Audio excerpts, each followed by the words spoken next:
ಅಂದ್ರೆ ಸಣ್ಣ ಗಾಡಿ ಕಟ್ಟೋಳಿದಾಗೆ ಆಗುದಿಲ್ಲ, ಸ್ವಲ್ಪ ಲಾಂಗ್ ತಗೊಳ್ಬೇಕು. ಅಲ್ಲಿ ಲಾಂಗ್ ತಗೊಳ್ಳೋಕೆ ನೋಡಿ ಇಲ್ಲಿ ರೇಡಿಯೇಟರ್ ಇದಕ್ಕೆಲ್ಲ ಕೋಲ್ಡ್ ಇರ್ಬೇಕು. ಇದಕ್ಕೆ ಎಲ್ಲ ನೀರೆಲ್ಲ ಇರುತ್ತೆ ಅದರಲ್ಲಿ. ರಿಕ್ಷಾದವರೆಲ್ಲ ಬೈತಾರೆ, ನೀನ್ ಯಾಕೆ ಇದರಲ್ಲಿ ಇಷ್ಟು ದೊಡ್ಡ ಗಾಡಿ ಇಟ್ಕೊಂಡು ಬಂದಿದ್ಯಾ ಅಂತ. ಇಲ್ಲ, ನಾವು ಇದರಲ್ಲಿ ಡೈಲಿ ಹೋಗೋದು. ನಾನು ಒಂದು ಸುಳ್ಳು ಹೇಳ್ಬಿಟ್ಟೆ. ಆದ್ರೆ ಕೆಲವು ಈ ಮಳೆಗಾಲದಲ್ಲಿ ಆ ಲೈಟ್ ನಮ್ಗೆ ಸಾಕಾಗುದಿಲ್ಲ. ಹೌದು, ಅದಕ್ಕೊಂದು ಎಕ್ಸ್ಟ್ರಾ ಒಂದು ಇಟ್ಟಿರ್ತೇವೆ ನಾವು. ಅಂದ್ರೆ ಹಬ್ಬದ ಟೈಮ್ ಅಲ್ಲಿ ನಾವು 1.5 ಗಂಟೆಗೆ ಮೆಜೆಸ್ಟಿಕ್ ಬಂದದ್ದು ಉಂಟು. ಎಷ್ಟೋ ಮೊಬೈಲ್ಗಳಲ್ಲಿ ಹೊಡೆದಾಡ್ಕೊಳ್ತಾರೆ. ಅದು ನಮ್ಮ ಮರ್ಯಾದೆ ನಮ್ದೇ ಹೋಗ್ತದೆ.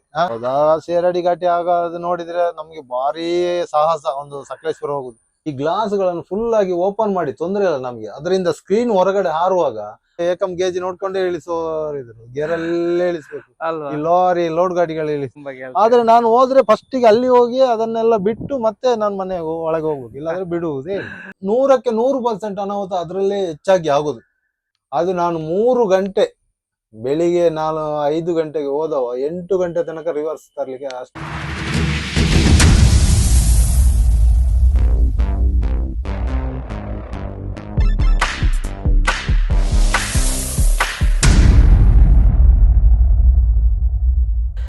ನಮಸ್ತೆ ಎಲ್ರಿಗೂ, 2ನೇ ಸಂಚಿಕೆ ನೋಡ್ತಿರುವಂಥ ಪ್ರತಿಯೊಂದು ನನ್ನ ವೀಕ್ಷಕರಿಗೆ ಸ್ವಾಗತ ಸುಸ್ವಾಗತ.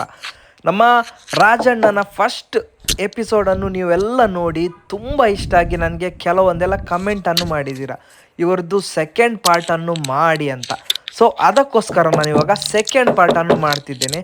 ನೋಡಿ, ಅವರು ಹೊರಡುವಕ್ಕಿಂತ ಮೊದಲು ಏನೆಲ್ಲ ನೋಡ್ತಾರಂತ ನಿಮಗೆ ನೋಡ್ಬೋದು. ನಿಮಗೆ ನಾನು ತೋರಿಸ್ತಾ ಇದ್ದೇನೆ. ಇಷ್ಟೆಲ್ಲ ಚೆಕ್ ಮಾಡಿದ ನಂತರ ಅವರು ಹೊರಡ್ತಾರೆ. ನೋಡಿ, ಒಂದು ಸುತ್ತು ಫುಲ್ಲು ಬಂದರು ಗಾಡಿಗೆ, ಏನೆಲ್ಲ ಪ್ರಾಬ್ಲಮ್ ಇದೆಯಾ, ಹೇಗೆ ಟೈರೆಲ್ಲ ಹೇಗಿದೆ ಅಂತ ನೋಡಿ ಆ ನಂತರ ಹೊರಡ್ತಾರೆ. ಎಸ್ ವೀಕ್ಷಕರೇ, ಇನ್ನೇಕೆ ತಡ ಮಾಡೋದು, ಫಸ್ಟ್ ಎಪಿಸೋಡಲ್ಲಿ ಒಳ್ಳೆ ಇನ್ಫಾರ್ಮೇಷನನ್ನು ಅವ್ರು ಕೊಟ್ಟಿದ್ದಾರೆ. ಇವಾಗ 2ನೇ ಎಪಿಸೋಡಿಗೆ ನಾವು ಕಾಲಿಟ್ಟಿದ್ದೇವೆ. ಈ 2ನೇ ಎಪಿಸೋಡಲ್ಲಿ ಏನು ಹೇಳ್ತಾರಂತ ನೀವೇ ನೋಡಿ ಬನ್ನಿ. ಅಂದ್ರೆ ನಾನು ಈ ಬಸ್ ಫೀಲ್ಡಿಗೆ ಬರ್ಲಿಕ್ಕೆ ತುಂಬಾ ಸಾಹಸ ಮಾಡಿದ್ದೇನೆ. ಅಂದ್ರೆ ಆ ಟೈಮ್ ಅಲ್ಲಿ ಬಸ್ಸಿಗೆಲ್ಲ ಹಾಗೆಲ್ಲ ಕೊಡುದಿಲ್ಲ. ಹೌದು, ಲೈಸೆನ್ಸ್ ಸರ್ವಿಸ್ ನೋಡ್ತಾರೆ. ಆಗ ನಮ್ದು ಬುಕ್, ಸ್ಮಾರ್ಟ್ ಕಾರ್ಡ್. ಅದರಲ್ಲಿ ಎಷ್ಟು ವರ್ಷ ಆಗಿದೆ, ಎಷ್ಟು ವರ್ಷಕ್ಕೆ ಲೈಸೆನ್ಸ್ ಮಾಡಿದ್ದಾರೆ, ಎಷ್ಟು ವರ್ಷ ಸರ್ವಿಸ್ ಇದೆ, ಇದೆಲ್ಲ ನೋಡದೆ ಕೊಡುದಿಲ್ಲ. ಬಸ್ ಫೀಲ್ಡಿಗೆ ಈಗ ಲೈನ್ ಬಸ್ಸಿಗೆ ಬರ್ಬೇಕಾದ್ರೆ ಅದೆಲ್ಲ ನೋಡ್ತಾರೆ. ಹಾಗೆ ಅದು ಅಂದ್ರೆ ನಾನು ಇಲ್ಲಿ ಎಲ್ಲ ಟೂರಿಸ್ಟ್ ಅಲ್ಲಿ ಸಹ ತುಂಬಾ ಇದ್ದೇವೆ. ಬೆಂಗಳೂರು ಹೋಗುದು, ತಿರುಪತಿ ಹೋಗುದು, ಮಂತ್ರಾಲಯ, ಇದೆಲ್ಲ ತುಂಬಾ ಹೋಗ್ತಿದ್ದಲ್ಲ. ಆದ್ರೆ ಈ ಸ್ಲೀಪರ್ ಅಲ್ಲಿ ಹೋಗಿ ಬೆಂಗಳೂರು ಸಿಟಿ ಒಳಗೆ ಹೋಗ್ಬೇಕಂದ್ರೆ ಅದು ಅಷ್ಟೊಂದು ಕಷ್ಟ ಇತ್ತು ಆಗ. ಆಗಲೂ ಹಾಗೆ ಈಗಲೂ ಡಬಲ್. ಹೌದೌದು, ಟ್ರಾಫಿಕ್ ಅಲ್ಲಿ ಒಂದು ಸಲ ನಾವು ಟ್ರಾಫಿಕ್ ಹೋದ್ರೆ ನೋ ಎಂಟ್ರಿ, ಮತ್ತೆ ಹಿಂದೆ ಬರ್ಲಿಕ್ಕೆ ಸಾಧ್ಯವೇ ಇಲ್ಲ. ನಾನು ಹೋದ ಇದೇ ನಿಶ್ಮಿತ ಸುಗಮದಲ್ಲಿ ಸ್ಟಾರ್ಟಿಂಗ್ ನನ್ಗೆ ಅದ್ರ ರೂಟ್ ಗೊತ್ತಿಲ್ಲ. ಒಂದು ಕಂಡಕ್ಟರ್ ಅವನು ಸುಮಾರು ಸಮಯದಿಂದ ಇದ್ದಾರೆ ಅಂತ ಹೇಳಿ ಅವರೊಟ್ಟಿಗೆ ಕಳಿಸಿದ್ರು. ಅವರಿಗೆ ಅದಕ್ಕಿಂತ ಮೊದಲು ಗೊತ್ತಿಲ್ಲ. ನಾವು ಜಯನಗರ 4th ಬ್ಲಾಕ್ ಹೋಗಿ ಒಳಗೆ ಒಂದು ರೋಡ್ ಅಲ್ಲಿ ಕರ್ಕೊಂಡು ಹೋದ್ರು. ಹೋದದ್ದು ಮಾತ್ರ ರಿಕ್ಷಾದವರೆಲ್ಲ ಬೈತಾರೆ, ನೀನ್ ಯಾಕೆ ಇದ್ರಲ್ಲಿ ಇಷ್ಟು ದೊಡ್ಡ ಗಾಡಿ ಇಟ್ಕೊಂಡು ಬಂದಿದ್ಯಾ ಅಂತ. ಇಲ್ಲ, ನಾವು ಇದರಲ್ಲಿ ಡೈಲಿ ಹೋಗೋದು. ನಾನು ಒಂದು ಸುಳ್ಳು ಹೇಳ್ಬಿಟ್ಟೆ. ಮುಂದೆ ಹೋದ್ರೆ ಹಿಂದೆ ಹೋಗುದಿಲ್ಲ, ಹಿಂದೆ ಹೋಗುದಿಲ್ಲ. ಅದು ನಾನು 3 ಗಂಟೆ, ಬೆಳಿಗ್ಗೆ ನಾನು 5 ಗಂಟೆಗೆ ಹೋದವ 8 ಗಂಟೆ ತನಕ ರಿವರ್ಸ್ ತರ್ಲಿಕ್ಕೆ ಅಷ್ಟೊಂದು ಸಮಸ್ಯೆ ಆಗಿದೆ. ಅದು ಮಾತ್ರ ಒಂದು ಸಣ್ಣ ಹೋಣಿ ಆಗಿ ಹೋಗಿದೆ, ಅಲ್ಲಿ ಎಲ್ಲ ಟ್ರಾಫಿಕ್ ಎಲ್ಲ ಇಲ್ಲ. ಅದರಿಂದ ನಾನು ಅಂದ್ರೆ ಈಗ ಹೋಗಿ ಟರ್ನ್ ಆಗಿದೆ. ಈಗ ಹೋಗುವಾಗ ಈಗ ಹೋದ್ರೆ ಸಹ ರಿವರ್ಸ್ ಬರುತ್ತೆ, ಅದೊಂದು ಸಮಸ್ಯೆಗಳಿದೆ. ನಾವು ಹೋಗ್ಬೇಕಾದ್ರೆ ಟರ್ನ್ ಆಗ್ತದೆ. ಹೌದೌದು, ಮತ್ತೆ ರಿವರ್ಸ್ ತೆಗಿಲಿಕ್ಕೆ ಆಗುದಿಲ್ಲ. ಹೌದೌದು, ಅದೊಂದು ತೆಗಿಬೇಕಾದ್ರೆ ನನ್ನ ಸಾಹಸ ಅಂದ್ರೆ ನಾನು ಅವತ್ತೇ ನನಗೆ ಬೆಂಗಳೂರು ಬೇಡ ಅಂತ ಆಗಿದೆ. ಅದು ಇಲ್ಲದೆ ಮೇಲೆಲ್ಲ ವೈರ್ಗಳೆಲ್ಲ ಸಿಕ್ಕಾಕೊಂಡಿದೆ, ಎಲ್ಲ ಕಟ್ ಆಗಿದೆ. ನಮ್ಗೆ ಅಲ್ಲಿ ಅವರು ಯಾವಾಗ ಬೈತಾರಂತೇಳಿ ಹೇಗೋ ಎದ್ದು ಬರುದೇ ದೊಡ್ಡ ಸಾಹಸ. ಇಲ್ಲ, ನೀವು ಹೇಳಿದಾಗೆ ನಮ್ಗೆ ಒಂದು ಕಾರಲ್ಲಿ ಹೋದ್ರೆ ಕಿರಿಕಿರಿ. ಹೌದೌದು, ಇಷ್ಟು ದೊಡ್ಡ ಬಸ್ ಅನ್ನು ಅಂತದೊಂದು ಸಿಟಿಯಲ್ಲಿ, ಹೌದು, ಅದೆಲ್ಲ ದೊಡ್ಡ ಸಾಹಸನೆ ಅಲ್ವಾ? ಸಾಹಸನೆ ಪ್ರತಿಯೊಂದು. ಇದು ಯಾರಾದ್ರೂ ಹೇಳ್ಬೋದು, ಇವನು ಎಂತ ಮಾತಾಡ್ತಾನ ಅಂತ ಹೇಳ್ಬೋದು. ಅದು ಅದ್ರ ಫೀಲ್ಡ್ ಅಲ್ಲಿ ಇದ್ದವರಿಗೆ ಇದು ಅಲ್ಲ, ಇದು ನಿಮ್ಗೆ ಆದ ಅನುಭವ ಅಲ್ವಾ? ಎಲ್ರಿಗೂ ಈ ತರ ಆಗಿರುತ್ತೆ, ಹೇಳುದಿಲ್ಲ ಕೆಲವರು. ನೀವು ಈಗ ಹೇಳಿದ್ರಿ ಇಷ್ಟು ಕಷ್ಟ ಇದೆ ಅಂತ ಹೇಳಿದ್ರಿ. ತುಂಬಾ ಕಷ್ಟ ಇದೆ. ಅದೇ ಡ್ರೈವಿಂಗ್ ಫೀಲ್ಡ್ ಅಲ್ಲಿ ಒಂದು ನಾವು ನೋಡಿ, ಇದು ಬಸ್ಸುಗಳು ಒಂದು ಸಿಗ್ನಲ್ ಅಲ್ಲಿ ಯಾವ್ದ್ರಲ್ಲಿ ಲೆಫ್ಟ್ ಕಟ್ ಹೊಡಿಬೇಕಾದ್ರೆ ಸಣ್ಣ ಗಾಡಿ ಕಟ್ ಹೊಡಿದಾಗೆ ಆಗುದಿಲ್ಲ, ಸ್ವಲ್ಪ ಲಾಂಗ್ ತಗೊಳ್ಬೇಕು. ಅಲ್ಲಿ ಲಾಂಗ್ ತಗೊಳ್ಳೋಕೆ 25 ಜನ, ಅದರಲ್ಲಿ ಆಟೋದವರು, ಕಾರ್ನವರು ಎಲ್ಲರೂ ಬರ್ತಾರೆ. ನಮ್ದು ನೋಡಿ ಆ ಸೈಡ್ ನೋಡ್ಬೇಕು, ಈ ಕಾರ್ನರ್ ನೋಡ್ಬೇಕು. ಅದು ಟರ್ನ್ ಆಗೋದು ಈ ಕಾರ್ನರ್ ಈ ಕಡೆ ಇರೋ ಗಾಡಿಗಳಿಗೆ ಬಡೀತದಂತ ಇದು ಬೇರೆ, ಸ್ವಲ್ಪ ನೋಡಿ. ಅದು ಬೇರೆ ಕಷ್ಟ. ಭಾರಿ ಸಮಸ್ಯೆಗಳಿದೆ ಅದು ಡ್ರೈವರ್ ಫೀಲ್ಡ್ ಅಲ್ಲಿ. ಒಂದು ಬ್ಯಾಂಗ್ಳೂರ್ ಲೈನ್ ಆಗ್ಲಿ ಯಾವುದೇ ಲೈನ್ ಆಗ್ಲಿ ಸ್ವಲ್ಪ ನಾವು ಇದು ಮಾಡುವಾಗ ಭಾರಿ ತುಂಬಾ ಕಷ್ಟ ಇದೆ. ಮತ್ತೆ ಇದು ಬೈಕ್ ಓಡಿಸೋರಿಗೆ, ಕಾರ್ ಓಡಿಸೋರಿಗೆ ನಾನೊಂದು ರಿಕ್ವೆಸ್ಟ್ ಮಾಡುದು, ಮತ್ತು ಜನರಿಗೆ ನಡ್ಕೊಂಡು ಹೋಗೋರಿಗೆ ಒಂದು ಗಾಡಿಯಿಂದ ಆದಷ್ಟು ಸ್ವಲ್ಪ ದೂರ ಇರುವುದು ಉತ್ತಮ ಅಲ್ವಾ? ಹೌದೌದೌದು. ಅಂದ್ರೆ ಲೆಫ್ಟ್ ಸೈಡ್ ಅಲ್ಲಿ ಲೆಫ್ಟ್ ಸೈಡ್ ಅಲ್ಲಿ ಕಾಣುದಿಲ್ಲ. ಮತ್ತೆ ಕೆಲವರು ಸಿಗ್ನಲ್ ಅಲ್ಲಿ ನಿಂತಿರುವಾಗ ಮುಂದೆ ಬಂದು ನಿಂತಿರ್ತಾರೆ, ಹೌದೌದು, ಅಲ್ಲಿ ಕೆಳಗಡೆ ಬಂದು ನಿಂತಿರ್ತಾರೆ ಲೆಫ್ಟ್ ಸೈಡ್ ಅಲ್ಲಿ. ಓ, ಇಲ್ಲಿ ಲೆಫ್ಟ್ ಸೈಡ್ ಹೌದೌದು, ಅದು ಅಲ್ಲಿ ನಿಂತ್ರೆ ಗೊತ್ತೇ ಆಗುದಿಲ್ಲ. ಒಮ್ಮೊಮ್ಮೆ ನಮ್ಮ ನಿರ್ವಾಹಕರು ಒಳಗೆ ಎಲ್ಲಿಯಾದ್ರೂ ಹೋಗಿರ್ತಾರೆ, ಏನಾದ್ರೂ ಒಂದು ಸಮಸ್ಯೆ ಪ್ಯಾಸೆಂಜರ್ ಕರೀತಾರೆ ಒಳಗೆ ಹೋಗಿರ್ತಾರೆ. ಆಗ ಸಿಗ್ನಲ್ ಅಲ್ಲಿ ಮುಂದೆ ನಿಂತಿದ್ರೆ ನಮ್ಗೆ ಗೊತ್ತಾಗುದು, ಇಲ್ಲೇ ನಿಂತಿದ್ರೆ ನಮಗೆ ಗೊತ್ತಾಗುದಿಲ್ಲ. ನಾವು ಅಲ್ಲಿ ನಾವು ಅಲ್ಲಿ ನೋಡುದಿಲ್ಲ, ನಾವು ಹೀಗೆ ನೋಡ್ತಿರ್ತೇವೆ. ನಾವು ಹೀಗೆ ನೋಡ್ತಿರುವಾಗ ಅವ್ರು ಇಲ್ಲಿ ಹತ್ರ ಇಲ್ಲಿ ಇರ್ತಾರೆ. ಅದೆಲ್ಲ ತುಂಬಾ ಅವರು ಒಂದು ಕೇರ್ ಮಾಡಿದ್ರೆ ನಮ್ದು ಅಪಘಾತಗಳನ್ನೆಲ್ಲ ನಡೆಯುವುದು. ನೀವು ಹೇಳಿದ್ದು ಕರೆಕ್ಟ್. ಕೆಲವರಿಗೆ ಗೊತ್ತಿರುವುದಿಲ್ಲ, ಕೆಲವರಿಗೆ ಗೊತ್ತಿದ್ದು ನಿಲ್ತಾರೆ. ನಾವು ಎಷ್ಟೋ ಇಲ್ಲಿಂದ ಬೊಬ್ಬೆ ಹೊಡಿತೇವೆ ಅಲ್ವಾ? ಅಂತವರಿಗೊಂದು ಇದು ಇನ್ಫಾರ್ಮೇಶನ್ ಅಷ್ಟು ಗ್ಯಾಪ್ ಡಿಸ್ಟೆನ್ಸ್ ಬೇಕು. ತುಂಬಾ ಕ್ಲೋಸ್ ಅಲ್ಲಿ ನಿಲ್ಬಾರ್ದು, ಸ್ವಲ್ಪ ಕಾಣುವಾಗೆ ನಿಲ್ಲಿ, ತೊಂದ್ರೆ ಇಲ್ಲ. ಸ್ವಲ್ಪ ಕಾಣುವಾಗೆ ನಿಂತ್ರೆ ನಮಗೂ ಒಳ್ಳೇದು, ನಿಮಗೂ ಒಳ್ಳೇದು. Correct sir. ಓಕೆ ಸರ್, ನಿಮ್ಮ ಪ್ರಕಾರ ಈ ಬೆಂಗಳೂರಲ್ಲಿ ಟ್ರಾಫಿಕ್ ಅಲ್ಲಿ ಸಾಕಷ್ಟು ಸವಾಲುಗಳನ್ನೆಲ್ಲ ಎದುರಿಸಬೇಕು ನಾವು ಬರ್ಬೇಕಾದ್ರೆ, ತುಂಬಾ ಇದೆ. ಹಬ್ಬದ ಟೈಮ್ ಅಲ್ಲಿ ಎಲ್ಲ ಹೇಗೆ? ಹಬ್ಬದ ಟೈಮ್ ಅಲ್ಲಿ ನಾವು 1:30 ಗಂಟೆಗೆ ಮೆಜೆಸ್ಟಿಕ್ ಬಂದದ್ದು ಉಂಟು. 1:30 ಗಂಟೆ? 1:30 ಗಂಟೆ. ಇಲ್ಲಾಂದ್ರೆ ಎಷ್ಟು ಗಂಟೆಗೆ ಬರ್ಬೇಕು? ಇಲ್ಲಾದ್ರೆ 9 ಗಂಟೆಗೆ ಬರ್ತದೆ. 9 ನಾವು 4 ಗಂಟೆಗೆ ನೆಲಮಂಗಲ ಬಂದದ್ದು ಉಂಟು. 4 ಗಂಟೆ? 4 ಗಂಟೆ, ಬೆಳಿಗ್ಗೆ 4 ಗಂಟೆಗೆ. ಯಾವಾಗ ಸರ್ ಇದು? ಇದು ದೀಪಾವಳಿ ಟೈಮ್ ಎಲ್ಲ ಬರ್ತದಲ್ಲ, ಇದು ನಿಮ್ಗೆ ಯಾವ್ದು ಅನುಭವ? ನಾವು ಅನುಭವ. ಆದ್ರೂ ಪ್ಯಾಸೆಂಜರ್ ಗಳು ಆವತ್ತಿಗೆ ಕಾಯ್ತಿರ್ತಾರೆ. ಅಂದ್ರೆ ಗೊತ್ತಿರುತ್ತೆ ಲೇಟ್ ಆಗತ್ತೆ ಅಂತ ಗೊತ್ತಿರುತ್ತೆ. ಇದು ಎಷ್ಟು ವರ್ಷ? ಇದು ನಾನು ನಿಶ್ಮಿತ ಸುಗಮ ಸಿ ಗಾಡಿಯಲ್ಲಿ 4 ಗಂಟೆಗೆ 4 ಗಂಟೆ ಬಂದದ್ದುಂಟು. ಅದು ಗಾಡಿ ಊರಿಗೆ ಬರ್ಬೇಕಾದ್ರೆ ಮಧ್ಯಾಹ್ನ ಆಗತ್ತೆ, 11:30 12 ಗಂಟೆ ಎಲ್ಲ ಆಗತ್ತೆ. ತುಂಬಾ ಡ್ರೈವರ್ ಗಳಿಗೆ ಆ ಅನುಭವ ಉಂಟು. ಹೌದೌದು. ಹಬ್ಬ ಹರಿದಿನಗಳಲ್ಲಿ ಈ ಯಶವಂತಪುರ ಯಶವಂತಪುರ ಎಲ್ಲ ಬ್ಲಾಕ್, ಯಶವಂತಪುರ ಗುರುಗುಂಟ ಎಲ್ಲ ಫುಲ್ ಬ್ಲಾಕ್, ಜಾಲಲ್ಲಿ ಎಲ್ಲ ಬ್ಲಾಕ್ ಇರುತ್ತೆ. ಈಗಲೇ ಒಂದೊಂದು ಟೈಮ್ ಅಲ್ಲಿ ಹಬ್ಬ ಹರಿದಿನಗಳು ಬೇಡ, ಈ ಶುಕ್ರವಾರ ಶನಿವಾರ ಉಂಟಲ್ಲ, ನೆಲಮಂಗಲ ಬರುವಾಗ 12 ಗಂಟೆ ಆಗುತ್ತದೆ. 12 ಗಂಟೆ ಶುಕ್ರವಾರ ಶನಿವಾರ ಬೇಕೇ ಬೇಕು, ಫುಲ್ ಟ್ರಾಫಿಕ್ ಇರುತ್ತೆ. ಸರ್, ಇವಾಗ ಅಲ್ಲಿ ಪಾರ್ಕಿಂಗ್ ಅಲ್ಲಿ ಸರಿ ಸುಮಾರು ಎಷ್ಟು ಬಸ್ ಪಾರ್ಕ್ ಆಗ್ತದೆ, ನಿಲ್ತದೆ? ಅಲ್ಲಿ ನಾವು ನಿಲ್ಲುವ ಕಡೆ ಸುಮಾರು ಒಂದು 60-70 ಬಸ್ ನಿಲ್ತದೆ ಅಲ್ವಾ? ಮೊನ್ನೆ ಅದು ಬೆಂಕಿ ಚಂದಾಪುರ, ಹಳೆ ಚಂದಾಪುರ. ಏನದು ಸರ್ ಅದು ಆಕ್ಚುಲಿ? ಅದಂದ್ರೆ ಆಂಧ್ರ ತಮಿಳುನಾಡಿನವರೆಲ್ಲ ಬರೋದು, ಅವರು ಅದರಲ್ಲಿ ಅಡಿಗೆ ಎಲ್ಲ ಮಾಡುದು. ಅದು ನಾವು ಹೇಳುದು ತಪ್ಪಾಗ್ತದೆ, ಆದ್ರೆ ಅದರಲ್ಲಿ ಸ್ಟವ್ ಎಲ್ಲ ಅಡಿಗೆ ಇಟ್ಟು ಓಲ್ವ ಅಡಿಗೆ ಏನೋ ಮಾಡಿದ್ದಾರೆ. ಅದು ಅಂದ್ರೆ ಆದಿತ್ಯವಾರ ದಿನ ಅಲ್ಲಿ ಸ್ಟವ್ ಅಲ್ಲಿ ಹೊತ್ಕೊಂಡದ್ದು ಇವರಿಗೆ ಗೊತ್ತಿಲ್ಲ. ಇಲ್ಲಾದ್ರೆ ಯಾವುದೇ ಸಮಸ್ಯೆಗಳ ನಿಲ್ಲಿಸಿದ ಗಾಡಿಯಲ್ಲಿ ಯಾವುದೇ ಸಮಸ್ಯೆ ಗೊತ್ತಾಗ್ತದೆ ನಮ್ಗೆ. ಎಷ್ಟು ಬಸ್? ಇದು ಸಾಧಾರಣ 4 ಬಸ್, 2 ಓಲ್ವೋ 2 ಸ್ಲೀಪರ್ ಲೈಲ್ಯಾಂಡ್ ಗಾಡಿಗಳು. ಸ್ವಲ್ಪ ಕೇರ್ಫುಲ್ ಇರಬೇಕು. ಅದು ನಾವು ನಮ್ಮ ಪಾರ್ಕಿಂಗ್ ಅಲ್ಲಿ ಇದ್ದಾರೆ, ಆಂಧ್ರದವರೆಲ್ಲ ಬರ್ತಾರೆ, ಅಲ್ಲಿ ಅಡಿಗೆ ಮಾಡ್ತಾರೆ. ಆದ್ರೆ ಈ ಸ್ಟವ್ ಗಳನ್ನ ಇರುವಾಗ ಸ್ವಲ್ಪ ಬಸ್ಸಿಗಿಂದ ದೂರ ಇಡೋದು ಒಳ್ಳೇದು. ಸ್ವಲ್ಪ ಹೌದೌದು, ಆದಷ್ಟು ದೂರ ಇಟ್ಟು ಅವರ ಹೊಟ್ಟೆಗೆ ಅನ್ನ ಬೇಕು, ಹೋಟ್ಲಲ್ಲಿ ಮಾಡ್ಲಿಕ್ಕೆ ಆಗುದಿಲ್ಲ, ಆ ತರ ಇರ್ತದೆ, ಕಷ್ಟ ಇರುತ್ತೆ. ಆದ್ರೂ ನಾವು ಸ್ವಲ್ಪ ಜಾಗ್ರತೆ ಮಾಡೋದು ಒಳ್ಳೇದು. ಆ ಬಸ್ ಏನಾದ್ರು ಹೊತ್ಕೊಂಡ್ರೆ ಅದು ಗೊತ್ತೂ ಆಗುದಿಲ್ಲ ಅವ್ರಿಗೆ, ಅವರು ಬೇರೆ ಲೋಕದಲ್ಲಿ ಇರ್ತಾರೆ ಅವರೆಲ್ಲ. ಸರ್, ರೇಷ್ಮದಲ್ಲಿ ಯಾರೆಲ್ಲ ಡ್ರೈವರ್ಸ್ ಇದ್ದಾರೆ? ನಾವು ಒಟ್ಟಿಗೆ 3 ಜನ ಇದ್ದೇವೆ, ಸಲ್ಮಾನ್, ಇಕ್ಬಾಲ್ ಮತ್ತೆ ನಾನು, ಮತ್ತೆ ನಮ್ಮ ನಿರ್ವಾಹಕರು ಮಂಜುನಾಥ್ ಅಂತ ಹೇಳಿ, ಮತ್ತೆ ಅವರ ತಮ್ಮ ನಾಗರಾಜ್ ಅಂತ ಹೇಳಿ, ಮತ್ತೆ ನಮ್ಮ ಅಭಿಮಾನಿ ಬಳಗದವರು ಇದ್ದಾರೆ, ಶ್ರೇಯಸ್ ಆಚಾರ್ಯ ಅಂತ ಹೇಳಿ. ಹಾಗೆ ತುಂಬಾ ಜನರು ಇದ್ದಾರೆ.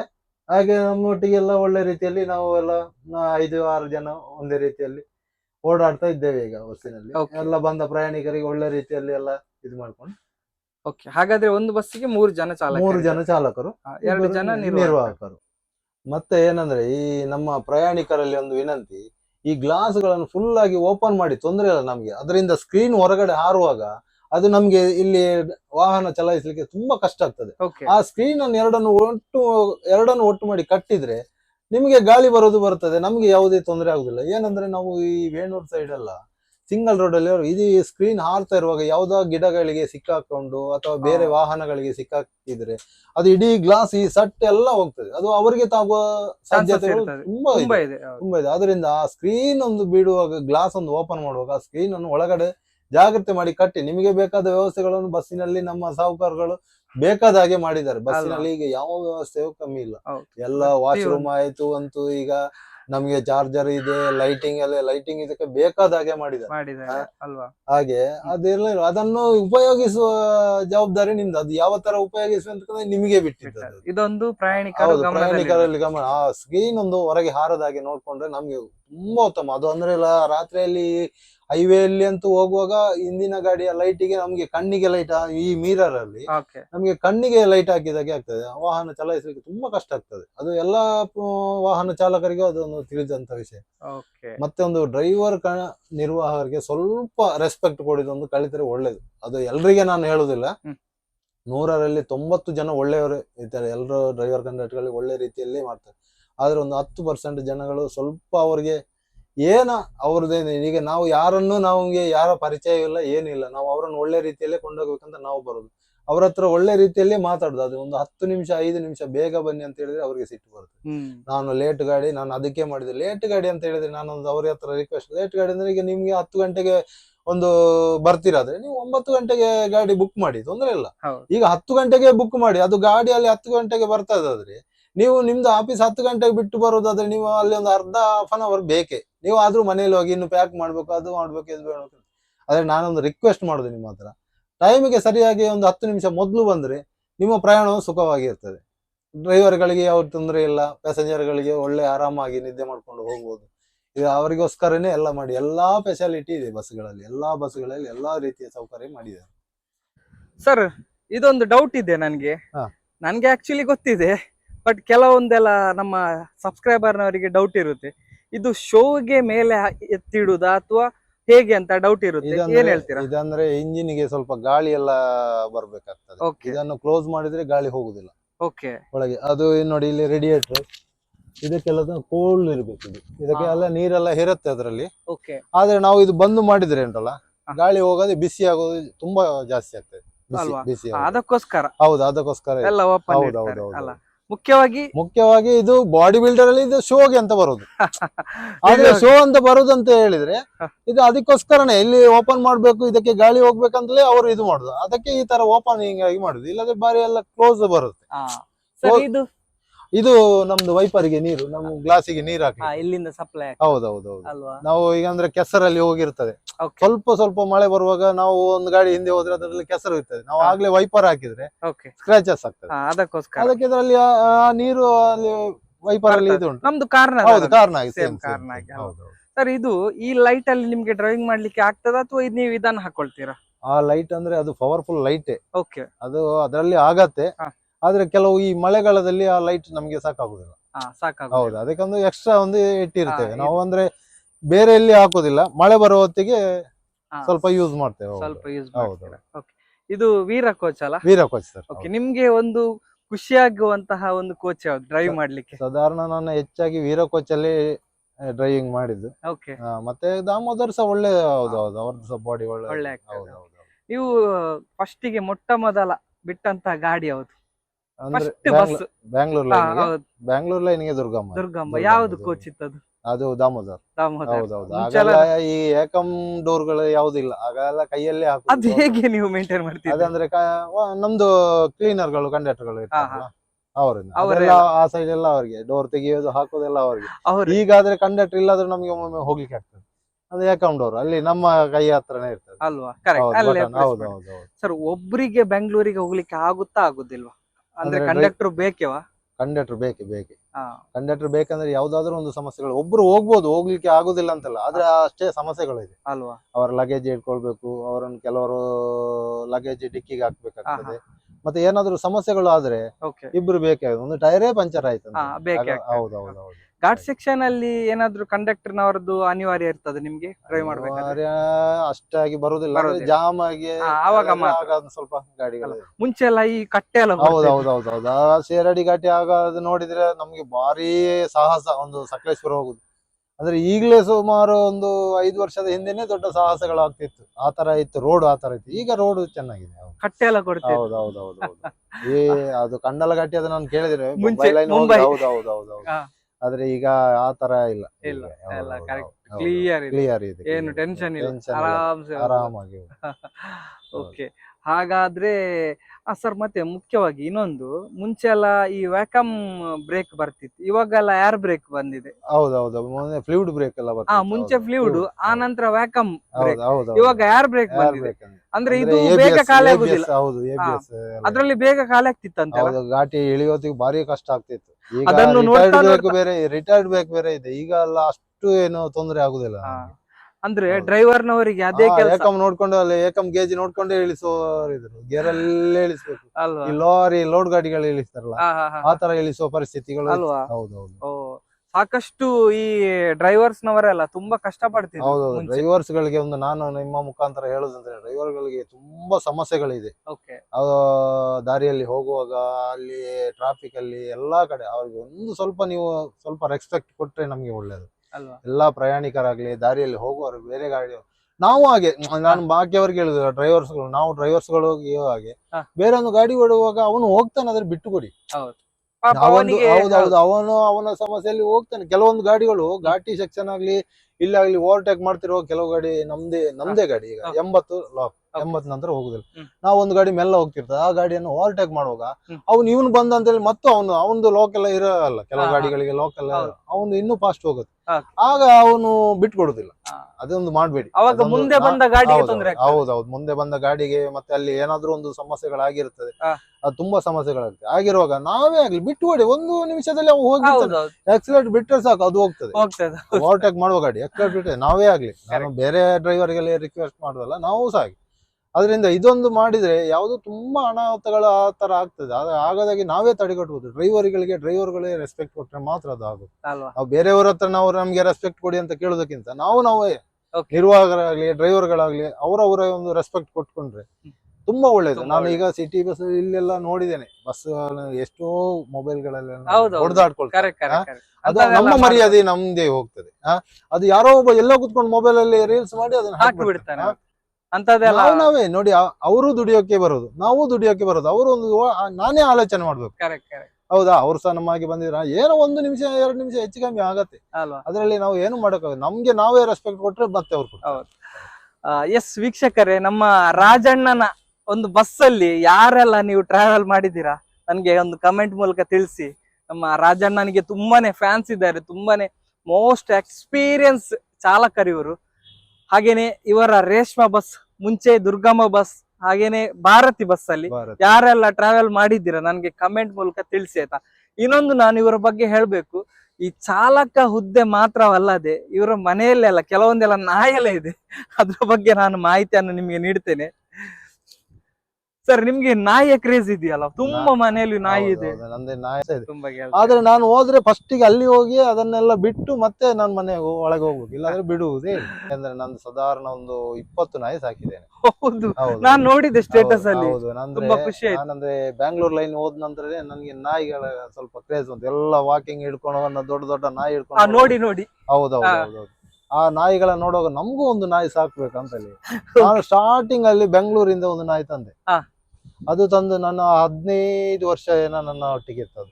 ಅದೆಲ್ಲ ಫೇಸ್ಬುಕ್ ಅಲ್ಲೆಲ್ಲ ಅಪ್ಲೋಡ್ ಮಾಡಿದ್ದೇನೆ. ಅದು ಸ್ವಲ್ಪ ಹುಷಾರಿಲ್ಲದೆ ಸ್ವಲ್ಪ ತೀರಿ ಹೋಯ್ತು. ಅದರ ನಂತರ ಮತ್ತು ನಾಯಿ ತಂದು ಎಲ್ಲ ನನ್ನ ಹತ್ರ 10-12 ವರ್ಷ ಮೇಲೆಗಳೇ ನಾಯಿ ಇದ್ದದ್ದೆಲ್ಲ ಎಲ್ಲ ಒಂದು ಅದರ ಕಾಲಾವಧಿ ಮುಗಿಯುವಾಗ ಅದು ಇದಾಗಿದೆ. ಹಾಗೆ ಈಗ ಚೌ ಅಂತ ಹೇಳಿ ಒಂದು 6 ನಾಯಿ ಇದೆ. ಹೌದೌದು, ನಾನು ಈಗ ಲೇಟ್ ಆಗಿದೆ ಮನೆಗೆ ಹೋಗುವಾಗ, ಅದೇ ನನಗೋಸ್ಕರ ಅದು ಕಾಯ್ತದೆ. ಅದ ಟೈಮ್ ಗೊತ್ತುಂಟು ನಾನು ಯಾವಾಗ ಬರ್ತೇನೆ ಅಂತ. ಹೌದೌದು, ನಾನು ಮನೆಗೆ ಹೋದ್ರೆ ಅದ್ರೊಟ್ಟಿಗೆ ಅದನ್ನೆಲ್ಲ ಕ್ಲೀನ್ ಮಾಡೋದು, ಇದು ಮಾಡೋದೆಲ್ಲ ನೀವು ನೋಡಿರ್ತೀರಲ್ಲ, ಅದರ ಕೂದಲುಗಳು ಅಷ್ಟೇ ಉದ್ದ ಇರುತ್ತೆ, ಅದೆಲ್ಲ ಕ್ಲೀನ್ ಮಾಡ್ಬೇಕು. ಇದು ತುಂಬಾ ಕೆಲಸ. ಒಳ್ಳೆ, ಅದು ಸಹ ಒಂದು ನಾಯಿಯೊಟ್ಟಿಗೆ ಟೈಮ್ ಸ್ಪೆಂಡ್ ಮಾಡೋದು, ಪ್ರಾಣಿಗಳ ಒಟ್ಟಿಗೆ ಇರೋದೇ ಖುಷಿ ಬೇರೆ. ಎಸ್ ಸರ್, ಫೈನಲಿ ನಿಮ್ಮೊಟ್ಟಿಗೆ ಮಾತಾಡಿ ತುಂಬಾ ಖುಷಿ ಆಯ್ತು. ಫೈನಲ್ ಆಗಿ ನಮ್ಮ ಮದನ್ ಮಣಿಪಾಲ್ ಯೂಟ್ಯೂಬ್ ಚಾನಲ್ಗೆ ಏನ್ ಹೇಳ್ತೀರಾ? ಮದನ್ ಮಣಿಪಾಲ್ ಯೂಟ್ಯೂಬರ್ಗೆ ನಾನು ಹೇಳೋದು ಒಂದೇ ವಿಷಯ, ಅವರಿಗೆ ಇನ್ನೂ ಸಹ ಒಂದು ಉತ್ಸಾಹ ಕೊಡಿ. ಆದಷ್ಟು ಇನ್ನು ಮುಂದೆ ಬರ್ಬೇಕು. ಇಂತ ಎಷ್ಟೋ ಜನರು ಇದ್ದಾರೆ, ಆದ್ರೆ ನಮ್ದು ಈಗ ಸಾಧಾರಣ ನಿಮ್ಮ ಯೂಟ್ಯೂಬ್ ಚಾನಲ್ ಅನ್ನು ನನ್ನ ಹೊರಗೆ ದೇಶದಲ್ಲಿ ಇರುವ ಫ್ರೆಂಡ್ಸ್ ಗಳೆಲ್ಲ ಟ್ಯಾಗ್ ಮಾಡ್ತಾರೆ, ಈ ನಿಮ್ದು ಬಸ್ಸಿನವದ್ದೆಲ್ಲ ಫೋಟೋ ವಿಡಿಯೋ ಎಲ್ಲ ಬರ್ತಾ ಇದೆ ನಮ್ಮ ಮದನ್ ಮಣಿಪಾಲ್, ಹಾಗಾದ್ರೆ ನಿಮ್ಮ ಇದನ್ನು ವ್ಯೂವರ್ಸ್ ಅಲ್ಲಿ ಸಹ ಇದ್ದಾರೆ. ಖಂಡಿತ ಸರ್. ಹಾಗೆ ಇನ್ನು ಮುಂದೆ ಮುಂದೆ ಎಲ್ಲೆಲ್ಲೇ ದೇಶದ ಎಲ್ಲ ಕಡೆ ಹರಡ್ಬೇಕಂತ ಹೇಳಿ. ಆದ್ರೆ ನಾನು ಇನ್ನೊಂದು ಹೇಳಲಿಕ್ಕೆ ಇಚ್ಛೆ ಪಡ್ತೀನಿ, ನೀವು ಈ ಯೂಟ್ಯೂಬ್ ಮುಖಾಂತರ ನಮ್ಮ ಡ್ರೈವರ್ ಕಂಡಕ್ಟರ್ಗಳಾಗ್ಲಿ ಮತ್ತೆ ಬೇರೆ ಯಾವುದೋ ಒಂದು ಫೀಲ್ಡ್ ಆಗಲಿ ಅವರ ಸುಖ ಕಷ್ಟಗಳನ್ನ ಅರಿತು ಜನರಿಗೆ ಒಂದು ಗೊತ್ತಾಗುವ ಹಾಗೆ, ಈಗ ನಾನು ಕೆಲವು ವಿಷಯಗಳನ್ನು ಹೇಳಿದ್ದೇನೆ, ಅದು ಸರಿಯೇ ತಪ್ಪು ಅಂತ ಮತ್ತೆ ಇದು ಮಾಡೋದು ಅವರ ಕೆಲಸ. ಆದ್ರೆ ಇದು ಅವರಿಗೆ ತಲುಪುವ ಹಾಗೆ ಒಂದು ಮಾಡಿದರೆ ನಾಳೆ ಬರೋ ಅವರು ರಾಜಣ್ಣ ಅವರು ಹೇಗೆ ಹೇಳಿದ್ರು, ಆ ಗ್ಲಾಸ್ ಓಪನ್ ಮಾಡಿದ್ರೆ ಹೀಗೆ ಮಾಡ್ಬೇಕು, ಆ ಸ್ಕ್ರೀನ್ ಕಟ್ಬೇಕು, ಅವರಿಗೆ ತೊಂದರೆ ಆಗ್ತದೆ, ಹೋಗುವಾಗ ಏನೋ ಒಂದು 5-10 ನಿಮಿಷ 5 ನಿಮಿಷ ಬೇಗ ಬಂದ್ರು ನಮ್ಗೆ ಅದೊಂದು ಸೇವೆ. ಅದು ಇದರಿಂದ ನಿಮ್ಮ ಮುಖಾಂತರ ಜನರಿಗೆ ನಾನು ಇದೊಂದು ಹೇಳ್ಬಯಸ್ತೇನೆ. Yes sir, thank you sir, thank you so much. Welcome.